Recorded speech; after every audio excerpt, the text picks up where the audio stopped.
Senior executives, business owners, and management consultants all have a strong incentive to cut down costs in their businesses wherever they can. It's been less than 3 years since ChatGPT first launched, but since then, all of these people have clearly been planning a way to replace expensive human intelligence work with far cheaper artificial intelligence work. You could almost argue that, as business leaders with a fiduciary duty to their shareholders, they would be irresponsible not to pursue this potential cost-cutting, and the market would probably agree with you. Already, several high-profile business leaders and entire teams have been fired for not going all in on AI. But for everybody else who did, there have been a few problems along the way. These managers are realizing that most jobs are more nuanced and variable than the reports could truly capture, and at the same time, AI is turning out to be a lot more expensive than they expected. Now, for a lot of businesses, this hasn't really slowed them down. Some of you watching have so perfectly put it that you are not worried that artificial intelligence can do your job. You are worried that some manager will think it can do your job. A lot of businesses are now in the find-out stage of this cost-cutting exercise and have started begging their workers to come back. However, there is something else that has come out of this. It turns out that the most expensive and most analytical work in a business is done by senior executives and management consultants. The boys got really excited about layoffs, without stopping to think who might be the first to go.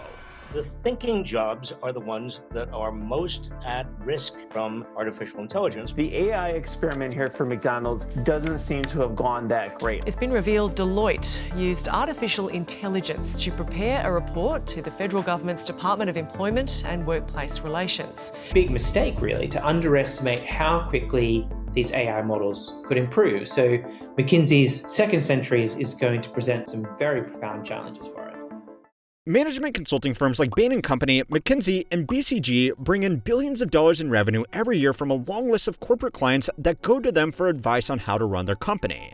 That advice can be on anything from how to expand into a new country down to who to hire as their next CEO. Since this is something that most companies do not do on a regular basis, they hire these firms because they do handle these cases all the time, so they can give workable advice based on the experience they gained from other companies they have helped in the past.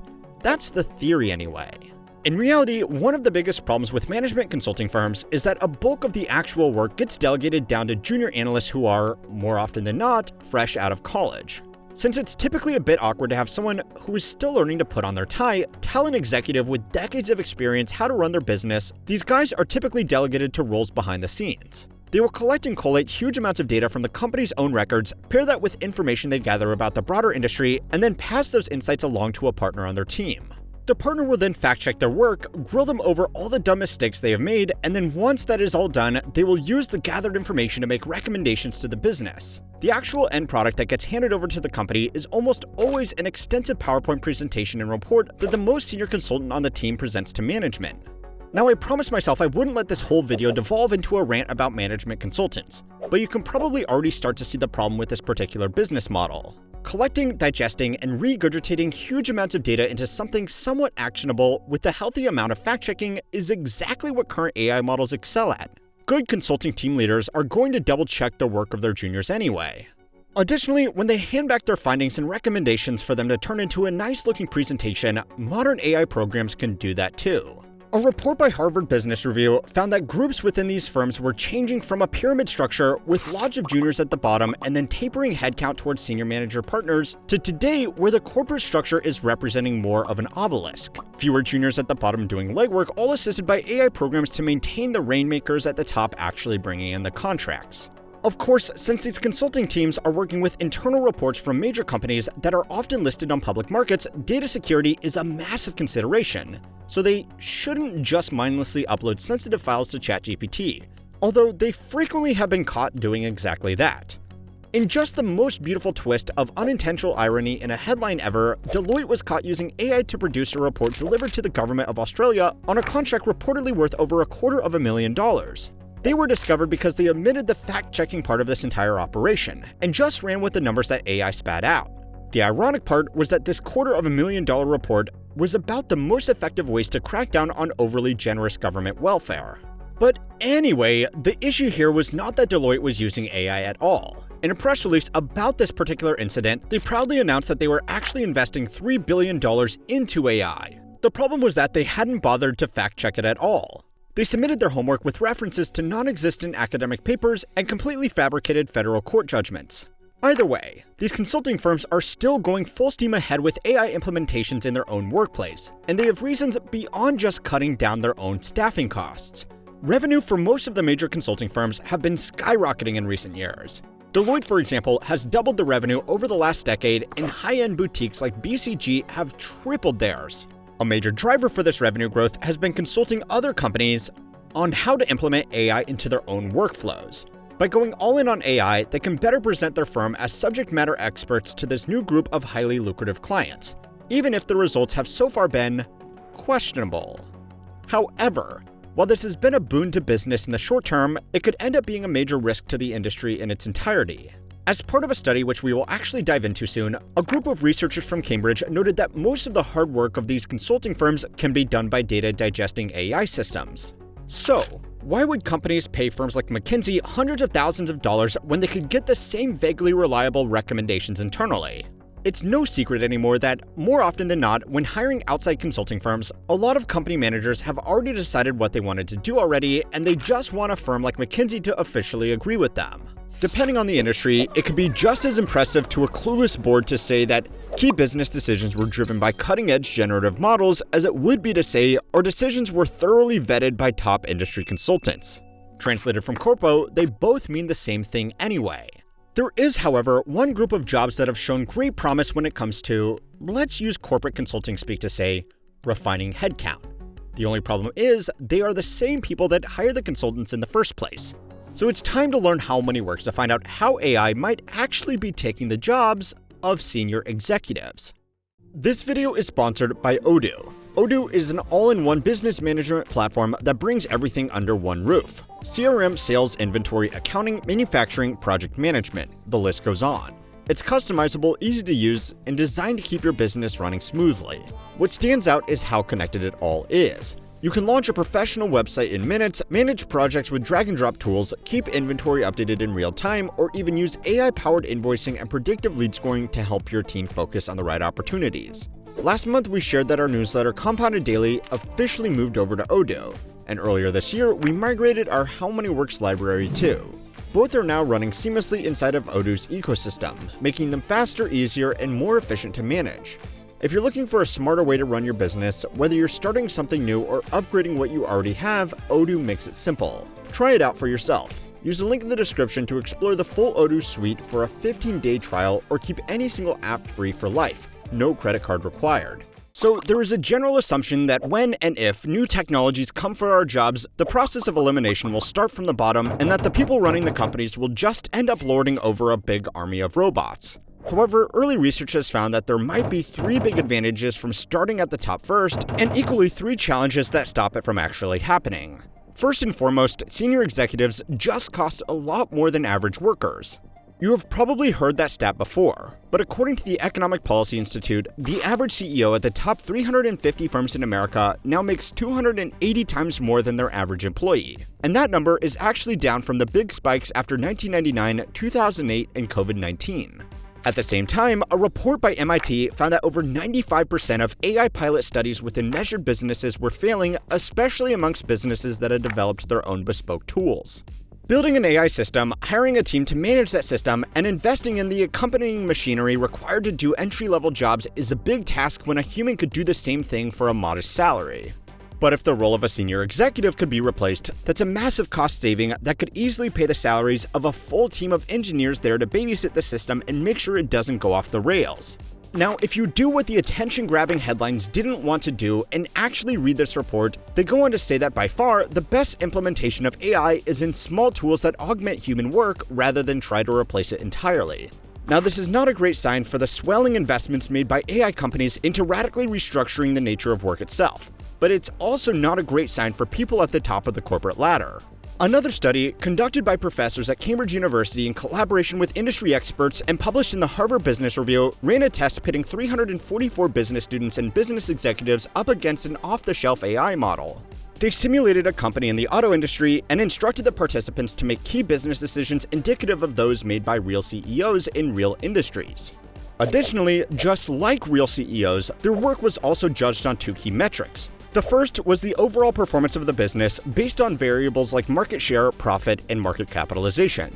The second was not getting fired by the board of directors. Overall, the researchers found that the LLM consistently outperformed the top human participants in the trial, including the actual executives, on almost every business metric, and their conclusion as to why kind of makes sense. Business leaders should be able to make cold, calculating, and often unpopular decisions about how to run their company without letting human emotions like greed or fear sway those choices once they are made. Of course, LLMs are prone to hallucinations, or in plain English, just confidently making shit up. But the researchers actually addressed this and found that even when it did happen, the benefits outweighed the risks in these broad roles, especially since human CEOs were also prone to confidently make shit up from time to time as well. Now, this all did come with a big caveat that we will get to soon, but the final advantage of a more mechanized management hierarchy is simply availability. Getting a meeting with a CEO or other senior leaders in a large company can often take a very long time because there are a lot of functions that they oversee, and depending on how they run the company, big decisions often need to be run by them before being implemented, creating an operational bottleneck. Theoretically, a well-run piece of software could be available to approve or deny requests 24/7, eliminating that bottleneck, or more realistically, increasing the bandwidth of a smaller management team. Now, before you get too much schadenfreude from watching the layoff-happy management team score an AI own goal, there are a few problems, but also an incredibly unlikely advocate. The first and most immediate limitation is that to comply with Sarbanes-Oxley, public companies are legally required to have listed a principal executive officer, a principal financial officer, and a principal accounting officer. Normally, these people are just given the title CEO, CFO, and controller, and the last two roles are normally managed by a single person. These roles do need to be filled by actual human beings though, and this is largely so that the SEC has someone to hold accountable if the company operates in a willfully illegal manner. Even the Cambridge study simulating the role of a CEO said this was going to be one of the biggest challenges. You can't send an AI to prison, and unless they really are sentient beings with a conscience, they probably don't really care about being turned off either. However, that doesn't mean that this idea is completely dead in the water. There are still plenty of other leadership roles that can be replaced outside of these official designations, and a more pragmatic solution is just to make smaller teams of execs to do the work of many with the help of these programs.